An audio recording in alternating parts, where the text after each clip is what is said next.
This is the occasion for the launch of the strategic plan of a very important constitutional office of the Registrar of Political Parties.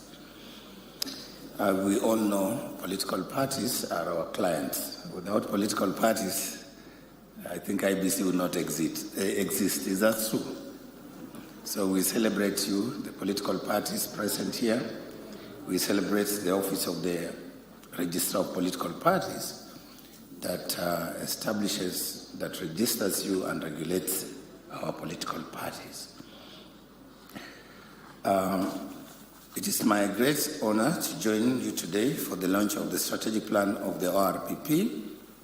Allow me therefore, on behalf of the Commission, that is Independent Electoral and Boundaries Commission, to congratulate the Registrar and the entire ORPP team on this important milestone. The launch of a strategic plan is an opportunity for an institution to define how it intends to serve the people and the Republic of Kenya over the coming years. More importantly, it's a promise to strengthen the institutions that underpin our constitutional democracy. And I dare remind all of us that Kenya is a multi-party constitutional democracy. The ORPP therefore plays a critical role in ensuring that political parties operate within the law, uphold democratic values, and contribute to stable and credible electoral processes. This occasion, particularly, is meaningful to us as the Independent Electoral and Boundaries Commission because it comes right immediately after we launched our very own strategic plan and the election roadmap for 2027 general election, which is the election operation plan, which guides and sets the timelines within which we'll be holding the next general election. And therefore, together with this strategic plan of ORPP, these frameworks and plans will guide us, will give us direction as we prepare for the next general election.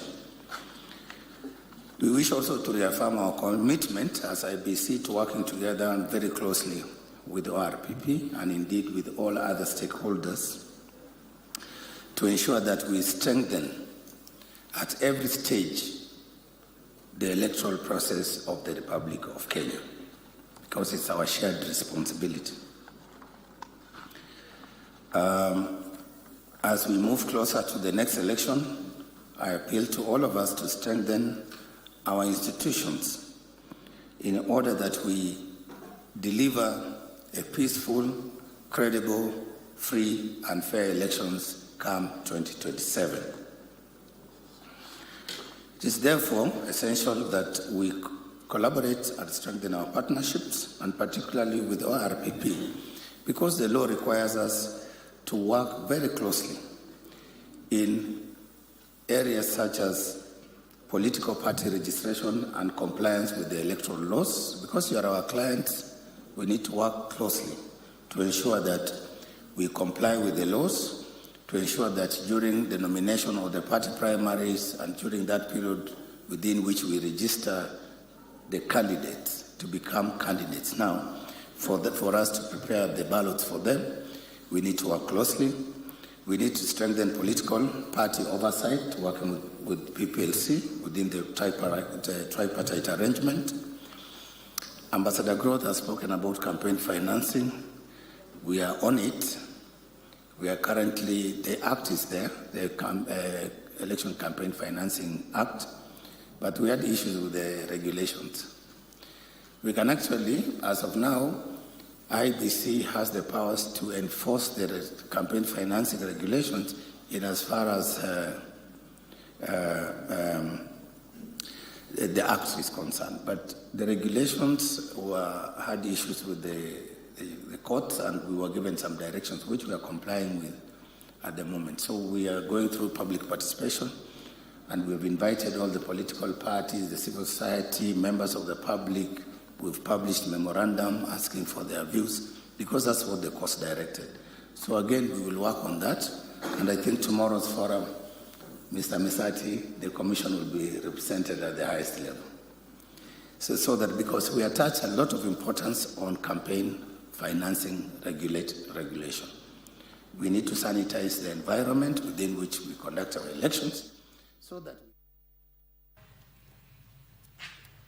That has been IEBC Chairman Erastus Ethekon Edung there at the Registrar of Political Parties strategic plan that takes them all the way to 2030, talking about Kenya being a multi-party state and reaffirming IEBC is committed to strengthening the electoral process, and he's also asked all the stakeholders in the electoral process to strengthen partnership to ensure that we have a free and credible 2027 general polls and also strengthen the democracy of political parties. More of that beginning at 1 p.m. in our subsequent bulletin and much later on.